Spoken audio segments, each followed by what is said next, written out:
Esse vídeo foi feito com informações retiradas do site Mega Curioso, link na descrição. Oi pessoas, bem-vindos ao meu canal. Hoje vou mostrar algumas histórias de filmes de terror, que foram baseados em fatos reais. Os filmes de terror estão repletos de histórias com casos sinistros, sejam demoníacos, com presença de espíritos, assassinos loucos ou muitos outros tipos de seres assustadores. Felizmente, essas histórias são criadas pela imaginação dos criativos roteiristas de Hollywood, ou não. Medo. Muitos dos enredos dos filmes de terror tiveram algum tipo de inspiração em casos reais, claro, com as devidas alterações aqui e ali para deixar as histórias mais interessantes para o grande público. Veja alguns dessas lendas reais que invadiram os filmes. 1. Robert T. Doischuk. O clássico filme Brinquedo Assassino, de 1988, é lembrado hoje por muitos adultos como um dos filmes aterrorizantes da década de 80. A mãe de um menino dá para um filho um boneco de presente, que depois é revelado estar possuído por um serial killer e faz coisas erradas para culpar o pobre menino. O resultado? Bem, o nome do filme já diz. Acontece que esse enredo é parcialmente baseado em uma história que ocorreu no começo de 1900 em Key West, na Flórida. O solitário menino Gene Otto ganhou de seus pais um boneco em tamanho real, feito especialmente para ele. Gene o nomeou de Robert e passou a ficar bastante tempo com o brinquedo, vestindo como ele próprio, dormindo com ele e fazendo com que o boneco se sentasse com a família no momento das refeições. Uma vingança em forma de maldição. A lenda diz que as coisas ficaram esquisitas quando uma das empregadas da família Otto se irritou com os patrões por ser tratada injustamente, e que por isso lançou um feitiço voodoo para o boneco ganhar vida, algo semelhante ao que ocorreu com Chuck. Depois disso, os pais de Gene Otto ouviam conversar com Robert e o boneco respondia-lo com um timbre de voz sinistro. Além disso, objetos na casa começaram a ser quebrados e desaparecidos, fazendo com que Gene culpasse Robert por tais ações. Assustados, os pais trancaram Robert no sótão para que ele fosse esquecido. Depois que os pais de Gene morreram, o garoto recuperou o boneco do sótão e continuou a cuidar dele, mesmo depois de já ser adulto. Relatos dizem que os dois jantavam juntos todas as noites. Depois da morte de Gene, Robert foi entregue ao museu da cidade, dado as circunstâncias esquisitas que envolviam sua história. 2. Poltergeist e os antigos romanos. O icônico filme Poltergeist, de Steven Spielberg, fez bastante sucesso quando foi lançado em 1982, trazendo um grupo de familiares que moravam em uma casa que esconde um segredo terrível, e que por isso possui espíritos e manifestações paranormais. Por mais que casas assombradas sejam algo relativamente comum em filmes de terror, é interessante notar que elas tiveram origem há séculos atrás, mais especificamente com os antigos romanos. Escritos romanos antigos, que datam ao início do século I, revelam que casas assombradas por espíritos existem há mais 2000 anos por aí. Um escritor chamado Plínio, conhecido como o Novo, foi responsável por escrever um relato de algo muito estranho que ocorreu quando um filósofo se mudou para o vilarejo onde Plínio estava vivendo.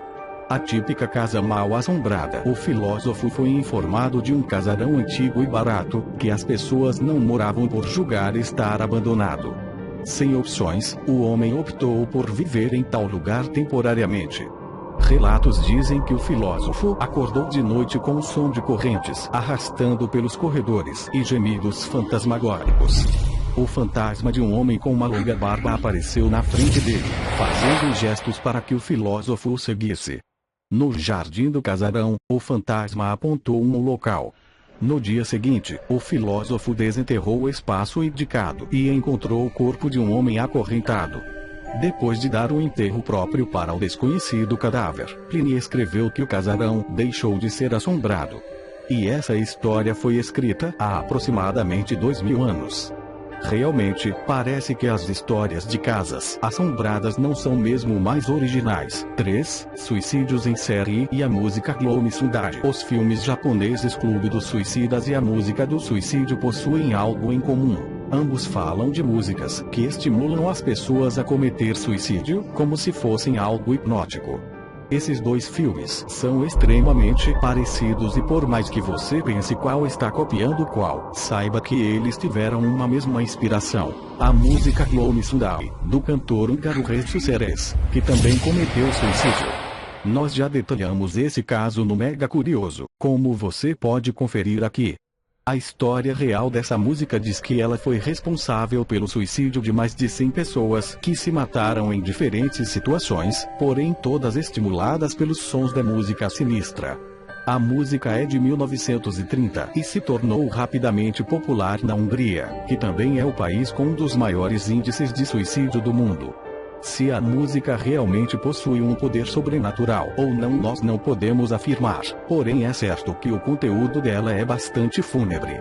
4. O Apocalipse Zumbi e os escritos mesopotâmicos. É certo que o Apocalipse Zumbi não é algo exatamente original, já que inúmeros filmes, séries, livros e jogos já trataram exaustivamente do tema, ainda mais hoje, quando os zumbis estão na moda. Contudo, esse fim do mundo repleto de mortos-vivos é um conceito muito mais antigo do que você pode imaginar, mais especificamente, com 4.000 anos de idade, originado nas crenças e lendas mesopotâmicas. Na epopeia de Gilgamesh, um dos mais antigos poemas da Mesopotâmia, há um trecho em que Ishtar, deusa do amor, da fertilidade, da guerra e do sexo, uma combinação um tanto excêntrica, é rejeitada por Gilgamesh. Como vingança, ela ameaça lançar um exército de mortos-vivos sobre o mundo. Eu deixarei os mortos subirem em terra e comerem os vivos, e os números de mortos superará o número de vivos, dizem algumas das frases do poema. Pois é, parece que quase todos os filmes e histórias de terror se baseiam de algum modo em aspectos do mundo real, sempre caprichando em determinados pontos para deixar as histórias mais sinistras. De qualquer jeito, que bom que os casos mencionados nunca foram exatamente comprovados ou aconteceram como profetizados. Bem, o apocalipse zumbi ainda pode acontecer qualquer dia desses. E você conhece outras histórias do mundo real que podem ter influenciado a ficção dos filmes de terror? Bom, até o próximo vídeo.